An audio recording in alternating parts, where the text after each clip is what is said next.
राधे राधे दोस्तों, मेरे YouTube channel spiritual life में आप सभी का स्वागत है।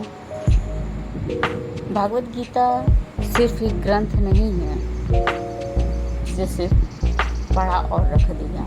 भागवत गीता जीवन की राह दिखाने वाला एक प्रकाश है, जिससे प्रकाश पढ़ते ही इंसान की विचारधारा, बुद्धि, विवेक सब बदल जाता है। भगवान श्री कृष्ण के 10 विचार जो इसमें दिए गए हैं, जिसे आप समय में खुद को संभालना सीख सकते हैं।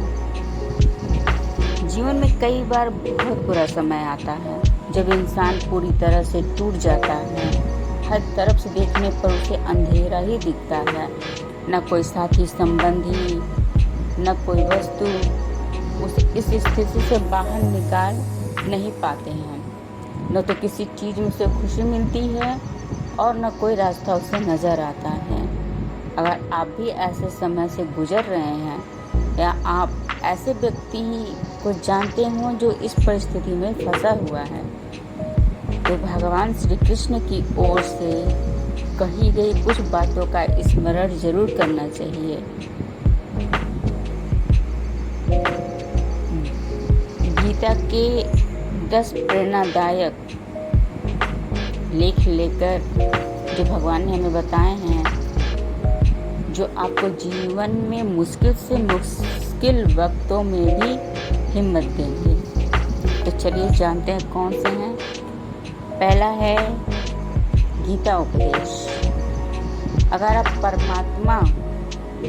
परमात्मा आपको कष्ट के पास ले आए हैं, तो अवश्य ही वो आपके कष्टों को पार भी ले जाएंगे। किसी भी मनुष्य की परिस्थितियां हमेशा एक जैसी नहीं रहती, परिस्थितियां हमेशा बदलती रहती हैं। इसलिए मनुष्य को कभी हिम्मत नहीं हारनी चाहिए। तीसरा उपदेश है, जो हो रहा है उसे होने दो। तुम्हारे ईश्वर ने तुम्हारे लिए सोच से बेहतर ही तुम्हारे लिए कुछ सोच रखा है। उपदेश नंबर 4, यदि परिस्थितियां आपके हक में नहीं हैं, तो विश्वास कीजिए कुछ बेहतर आपकी तलाश में है। गीता का 5वां उद्देश्य, जो भी हुआ अच्छा हुआ, जो हो रहा है अच्छा हो रहा है, जो भी होगा अच्छा होगा। भविष्य के बारे में चिंता मत करो, वर्तमान में जियो। समझ रहे हैं ना। गीता का 6वां उपदेश है, निंदा से घबराकर अपने लक्ष्य को न छोड़ें। लक्ष्य मिलते ही निंदा करने वालों की राय बदल जाती है। कभी कभी लोग सोचते हैं कि कुछ करने से पहले समाज क्या बोलेगा, घर वाले क्या बोलेंगे, पास पड़ोस के क्या बोलेंगे, जिससे कुछ लोग सोच करके थम जाते हैं और कुछ लोग बिना सोचे समझे मस्ती में निकल जाते हैं। तो निंदा करने वाले निंदा करते ही रहते हैं। आप अच्छा कीजिए तो भी निंदा करेंगे, बुरा कीजिए तो भी निंदा करेंगे। इसलिए उन सबको ध्यान में मत रखिए। आप सिर्फ वो कीजिए जो आपके लिए बेहतर है। बाकी निंदा करने वाले अपना सोच खुद ही बदल देंगे। गीता का 7वां उद्देश्य, तनाव से केवल समस्याएं ही जन्म लेती हैं। समाधान खोजने हैं तो मुस्कुराना ही पड़ेगा।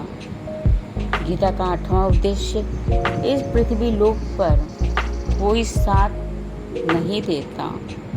यहाँ तुम्हें खुद ही लड़ना है और खुद ही समझना भी है। गीता का 9वां उद्देश्य, जो व्यक्ति चाहे बन सकता है, वो यदि वह विश्वास के साथ इच्छित वस्तु पर लगातार चिंतन करे। मतलब आप अपने लक्ष्य पर जरूर पहुंच सकते हैं, यदि आप उस पर चलने का फोकस बना लें कि मुझे इसी रास्ते पर चलना है और कुछ करके कुछ हासिल करके ही दम लेना है। गीता का 10वां और आखिरी उद्देश्य है, व्यक्ति को खुद से बेहतर कोई नहीं जान सकता। जो व्यक्ति अपने गुणों और कमियों को जान लेता है, वह अपने व्यक्तित्व का निर्माण करके हर काम में सफलता पा सकता है।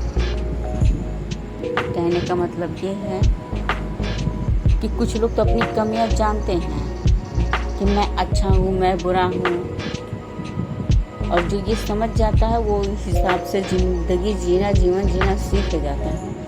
और कुछ लोग इतने अड़ियल होते हैं कि वो न कभी अपनी कमियों को पहचानते हैं, न कभी अपने अहंकार को समझ पाते हैं। वो इसी में जीते रहते हैं कि मैं सर्वश्रेष्ठ हूँ, मैं ही सब कुछ हूँ, जिसकी वजह से वो अपनी ज़िंदगी तो नर्क बना ही लेते हैं, साथ ही अपने पास रहने वालों की भी ज़िंदगी नरक बना देते हैं। तो ये बहुत ज़रूरी है कि आप अपने बारे में अच्छे से जान लें। तो दोस्तों, मेरी बताई हुई ये बातें यदि आपको पसंद आई हों, उम्मीद है पसंद आई होगी, तो मेरी वीडियो को प्लीज़ लाइक कीजिएगा, मेरे चैनल को सब्सक्राइब कीजिएगा। जय श्री राधे, जय श्री कृष्णा।